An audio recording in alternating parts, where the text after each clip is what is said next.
咁有一個國家呢，本身都有住唔錯嘅鐘錶技術，但係偏偏呢出得好少 micro brand 嘅啫。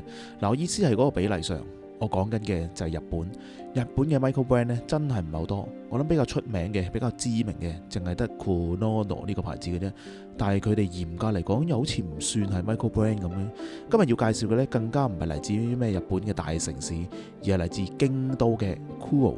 邊會諗到京都都竟然有手錶牌子呢？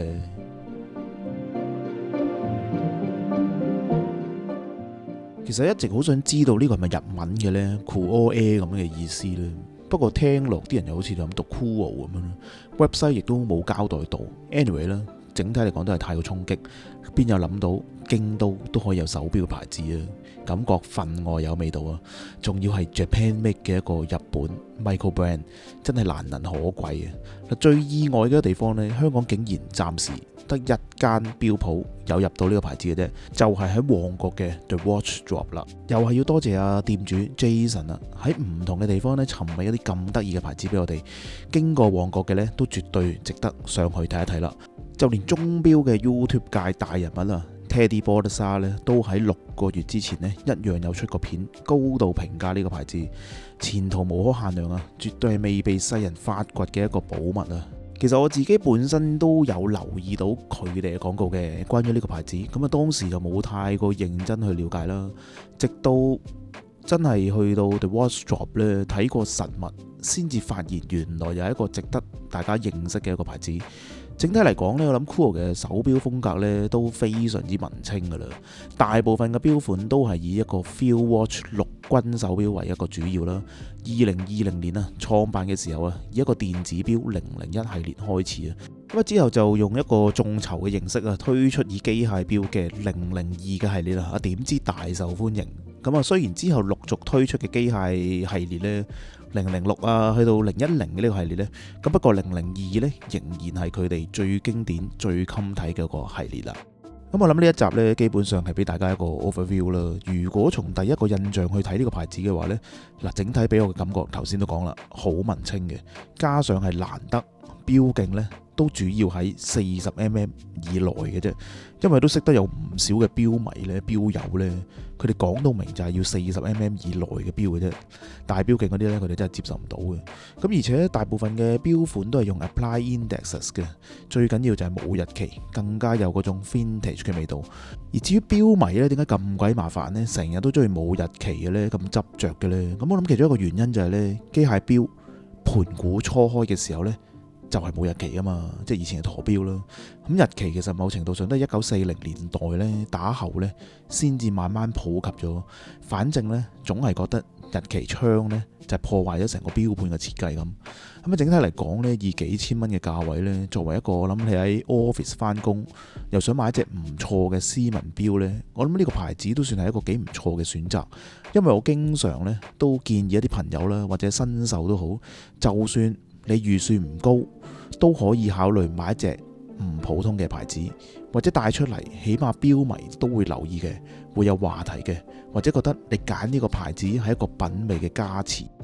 咁事不宜遲啦，不如詳細咁輕輕睇一睇每個系列啦。002呢個系列 Kuo 最經典嘅一個系列啦，亦都算係成名咗啦。頭先都講以眾籌嘅形式啊，喺日本籌得咗超額1300萬 yen 啊，高姿態咁去推出一個以1940年代英軍 Field Watch 作為靈感嘅1至12嘅呢個數字啊，坊間我哋叫呢種做操兵字啊。最加分一定係一個 Apply Indexes 噶啦，雖然呢就唔係又忠於咩歷史噶啦，不過今時今日最緊要靚啊嘛。一開始呢，佢得35mm 呢個細 size 添，幾咁癲。咁之後都忍唔住出翻大少少，出翻一個38mm，一個比較中庸嘅 size 咯，叫佢做。一個有趣嘅點就係呢個錶殼竟然用咗一個全拋光嘅處理。有咩問題呢？今時今日睇梗係冇問題啦，但係軍錶嘅話呢，其實就萬萬不能用一個拋光嘅處理，因為如果手錶好反光嘅話呢，幻想咪好容易暴露到你個行蹤咯。所以呢，拉絲係基本噶啦，再誇張一啲呢，用埋噴砂添，完全係啞色嘅成隻錶。咁我手上嘅呢一隻呢，其實就38mm啦。我自問呢，係偏向於中意大錶徑嘅，咁所以38mm呢，其實我自己比較中意一啲嘅。今日聽店主阿 Jason 講呢，其實以前就呢個牌子呢都幾複雜嘅，有好多版本嘅，有膠面有藍寶石啊，咁啊依家都唔使煩，全部 upgrade 晒藍寶石嘅錶面噶啦。而另外呢，其實仲最近呢推出咗呢個同學嘅002呢個系列啦。嗱，我自己其實曾經買過銅錶嘅，確實係幾好玩嘅，幾有味道嘅。不過嗰隻都係因為有日期而放售咗啦。自己其實一直都好想重新去收藏一隻銅錶啊，咁但係又唔想話嘥好多嘅錢啦。咁所以我諗呢一隻呢唔係太貴，又冇日期，個款式又唔錯，的而且確係有啲心動嘅。不過今年買得太多錶，希望有多餘嘅閒錢再翻嚟揾阿 Jason 啦。再跳上去就係去到006呢個系列噶啦，一個好 jazz 嘅味道啦 ，jazz watch， 咁款式簡簡單單咯，呢啲先最襟睇。咁我本身呢個款式都有貴錶嘅格調啦，一個奶油嘅格仔面嘅錶盤啦，配埋一個金針金嘅 indices， 啱啱好。仲要係一個35mm嘅錶徑添，我諗對好多中意錶徑細錶徑嘅朋友仔，呢隻錶呢幾完美噶啦。再落嚟就係007呢個系列，咁啊有小秒針嘅一款啦，一樣都係35mm嘅啫。咁呢一款你要留意兩個地方，一個就係呢個藍針，另一個呢就係個針頭呢係向下彎嘅。你可能會問啦，喂，藍針有咩特別啦？都聽過好多次啦，燒藍針我知道啊。咁啊，燒藍針係咩呢？咁我就呢度唔多講啦。咁大家呢又知唔知道，其實好多相對平價或者入門嘅牌子呢，佢哋唔係真係用燒藍針㗎，而係用藍色嘅油呢倒上去嘅啫。視覺上呢，普通人基本上係分唔到嘅。咁但係 Kuo 呢喺呢度呢，堅持沿用真正嘅燒藍針技術，搞咁多嘢為咩呢？咪就係為嗰份執着，嗰份嘅誠意咯。咁再落嚟就係008呢個系列啦。1930年代啊，睇個樣好1930年代啊，因為當年呢，其實就好流行呢一個 cushion shape 嘅一個 case 啦。當時嘅 Panerai Radiomir 都係類似一個咁嘅形狀啦。咁呢隻錶得34mm 嘅錶徑嘅啫，亦都用咗 Applied Indices， 咁啊簡單襟睇，亦都唔會過時啊呢啲款。咁再之後落嚟嘅就係009啦，翻一個軍錶款嘅設計，算係002嘅一個小秒針版。嗱，如果從設計角度睇呢，其實我自己覺得小秒針呢係靚啲嘅，因為6點鐘嗰個位置呢，我自己覺得就比較 balance 啲。大家又點樣睇呢？最後啦，010系列啦，嗱一睇呢，大家都會以為一個 chronograph 嘅款式，但其實就唔係 chronograph 嚟嘅，而係一個改裝咗一個全力嘅錶，有日期啦、星期同埋月份。其實之前日本國寶級 Kurono 呢都推出咗嘅，不過價錢已經不菲啦。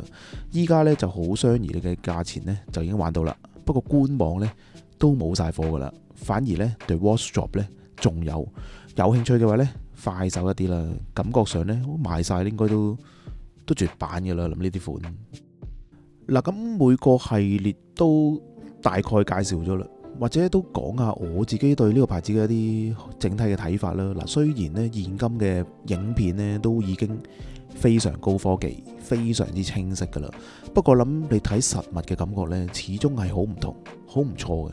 正如我拍片嘅呢一刻呢，都係好有驚喜嘅。第一次睇實物嘅話呢，咁啊特別是006呢一個系列嘅呢隻呢，越睇就越有味道。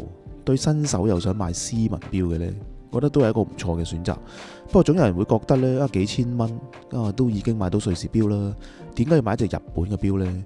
其實買隻手錶啫，又唔係娶老婆，去使乜去到咁斤斤計較啊？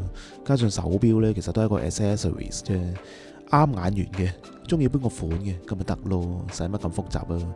如果同你講瑞士嘅機芯，瑞士做，人手做咯啩，但係個款係唔啱嘅，你又會唔會買啊？你又會唔會戴呢？咁啊老實講呢，我諗我買錶都超過20-30隻錶啦，咁啊就係一隻 Rolex 都冇買過，亦都冇呢個打算去買 Rolex， 一樣心境舒暢，玩得自由自在，亦都唔需要理會世間嘅眼光啊。當然亦都會有啲人會話啦，咁嘅價錢點解唔買精工呢？嗱，精工呢，我絕對覺得係冇問題嘅，咁但係好多嘅款式呢，我自問都覺得佢係比較大路啊。咁啊，款式特別一啲嘅精工呢，其實都唔平，可能接近1萬蚊啦，甚至乎更多添。反而呢一樣嘢令到我更加卻步添。不過各花入各眼啦。嗱，以上言論呢，絕對冇冒犯嘅，最緊要大家玩錶玩得開心。咁啊，希望今集呢令到你認識咗嚟自京都嘅 Kuo， 亦都認識咗喺旺角嘅 The Watch Shop。經過嘅話呢，記得上去望一望啦。等下店主 Jason 同你慢慢介紹。中意我哋嘅影片嘅話呢，記得俾個 like， 訂閱我哋 Watch Catalog。咁樣嘅話呢，呢條片先可以 fit 到俾更加多嘅人。我哋下一集再見啦，拜拜。